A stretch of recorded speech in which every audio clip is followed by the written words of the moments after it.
Hey guys, this is Kathy here on my YouTube channel. Welcome back. I'm so glad you're here. Hope you're having a great day wherever you are. Well, today we're going to talk about something we'd all like to deny. And that is the fact that divorce is stressful and the stress can be so bad as to make you sick. I don't like to start with that negativity that divorce will make you sick. It doesn't make everybody sick, but it makes a lot of us sick. I think it's because of the stress involved. And we're going to talk a little bit about that. And in the future, we're going to talk about ways to diminish our stress, which I think we all need. I was married for 37 years, as you know. My husband walked out. I did not suspect a thing. I had no idea he was going to leave. He was dealing with a divorce attorney. And as you've seen in other videos, one thing that makes divorce harder to recover from is that it's surprise factor. Length of the marriage and surprise factor. Although I think it's a stressor at any point in your relationship. So he walked out. I was in shock. Literally, I think I was in shock. I couldn't sleep. I cried every night. I'd wake up in the middle of the night. My hands were clenched. My body was in the fetal position. Tears were rolling down my face. And this went on for weeks. And so I went into clinical depression. So see, it can make you sick. The initial trauma hit me so hard that I actually had physical symptoms of burning, headaches, nausea. I stopped eating. I'm sure there were psychological effects as well. Well, I went into depression and I had to be medicated for that. Luckily, I'm no longer on medication and luckily I'm sleeping through the night. I'm not crying through the night anymore, nearly 10 years later. So tell me it doesn't really affect you. Here's what some of the experts are saying about it. This is from Time magazine. If you've gone through a highly emotional split, so you don't have to be married, researchers say your immune system can take a significant hit. And I read a lot of these divorce sites on like Facebook, and you see a lot of folks that are going through illnesses post-divorce, and you wonder if the stress from the divorce and the emotional and physical response from the divorce set it off. I don't know. Maybe it was always hiding there, and this added stress set off this disease. Once that person is absent, your sleep, appetite, and even temperature regulation can be thrown out of whack. That too was from Time magazine. As for me, my sleep was thrown completely out of whack. I didn't sleep. My appetite, I went from a size 12 to a size 4.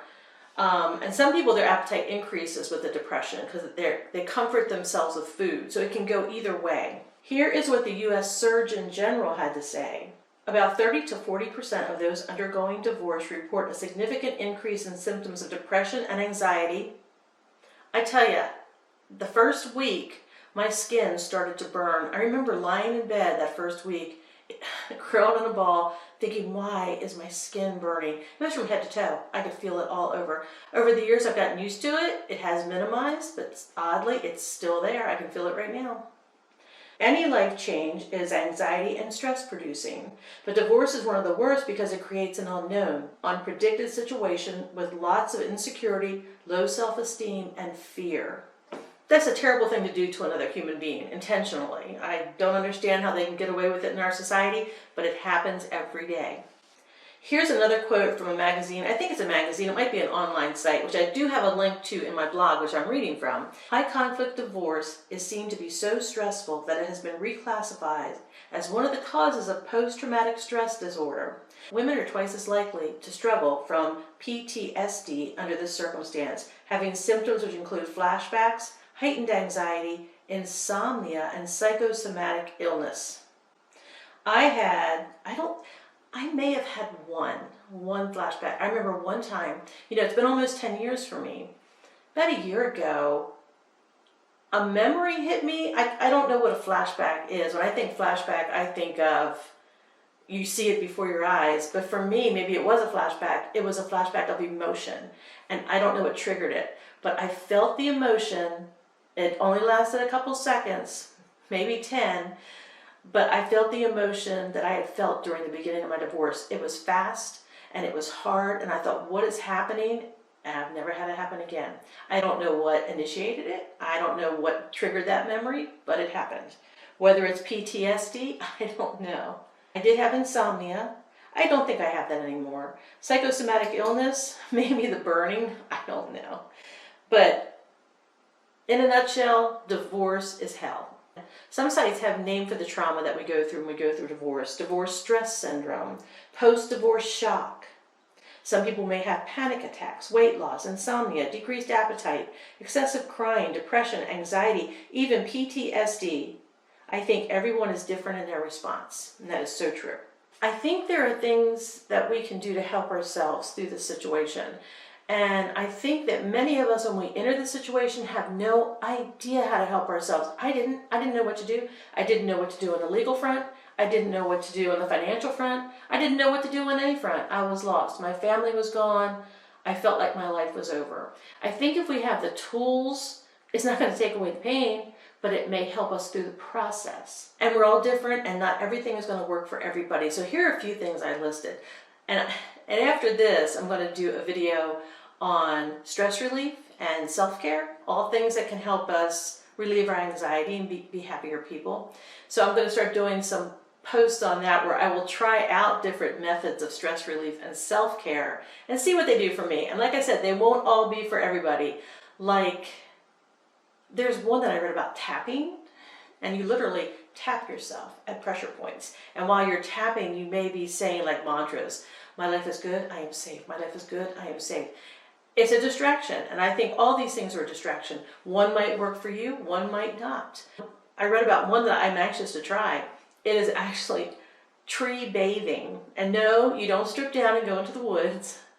You go into the woods and you breathe deeply, and there's a whole philosophy behind it, which I'm going to do in one of my upcoming posts. And I love to take walks in the woods, so I will incorporate that and see what it does for me. I think just being out in the woods will be a stress reliever. Here are a few suggestions. Stay close to family and friends. Force yourself out into social situations where you feel comfortable. Don't do anything out of your comfort zone. Eat healthy, exercise, try stress relief techniques, which we'll get more into in the future. Force yourself to do the things that you may have loved, but you've lost that love. I know when I first went through my divorce, I was lost, I was depressed, I was confused. And the things I used to love to do, I love to cook, I love to play music, I love to take pictures, I love photography, I love to read. All those things went by the wayside. I didn't want to do them anymore. I had no desire. I had no feeling toward them whatsoever. But I found that if I forced myself to do the things that I used to love, the joy does return. So try the things you used to love. If you like to cook, cook. You may not enjoy it. You may not even want to eat it. But in the process of trying, you will get to the point where you like it again. I know I did. It worked for me. Journal. Journaling's great. It's a stress reliever. It also helps you process what's going on. It helps you make decisions. If you're answering the right questions, if you're journaling your heart, if you're journaling your thoughts and your goals and your pain, you will get to the point in journaling where you'll get a little bit of direction. It really helped me. I did it a lot in the beginning. I don't do it as much now. I wish I had journaled the whole time, but I'm going to start again because I do love to journal, and it's your story. You need to journal your story, even if you don't share it. It helps you understand your story even better and what you're going through, and also helps you to accept it and realize that it's real. Allow yourself time to grieve or to mourn, and that's different for everybody. It may be a year for somebody, and for me it's been 10. And I finally feel like I'm coming out of it. So it's different for everybody, and it's based on a lot of different things. Seek counseling. I think counseling's great. If you feel like you need it or not, counseling's great. Sometimes insurance will cover it, sometimes it won't. If it doesn't, maybe you could talk with a pastor or a close friend. See your doctor. My doctor gave me antidepressants when I felt all was lost and I had no reason to go on. I was put on antidepressants, and within a few weeks I felt so much better. I wasn't happy. I was in a bad situation, but I wanted to try to fight out of it. And it took, I think I was on those 3 to 4 years. I don't know exactly right now. I'd have to sit down and calculate. But I've been off of them for a couple of years now, and it got me through a rough time. I also got some sleeping pills, which also helped me get the needed rest too. And that's something you could look into. Hold on tightly to your faith. That was, if I could choose one thing that helped me the most, it'd be my faith in God. Holding on to His promises, reading His Word, praying. You always felt like you had somebody to talk to, and you do.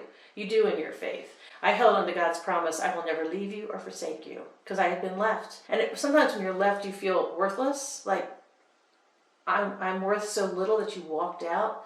God says, no, I'm not leaving you. I will never leave you or forsake you. And I held tightly to that, and I still do today. I would love to hear your story. If you want to share some of the feelings you had after your divorce, if you did get sick, how you overcame. I would love to hear. Whatever you're going through, take baby steps, one day at a time. Hold on tightly to your faith and take care of yourself, and you will get through it. All right, God bless you, and I will see you next time. Take care. Bye-bye.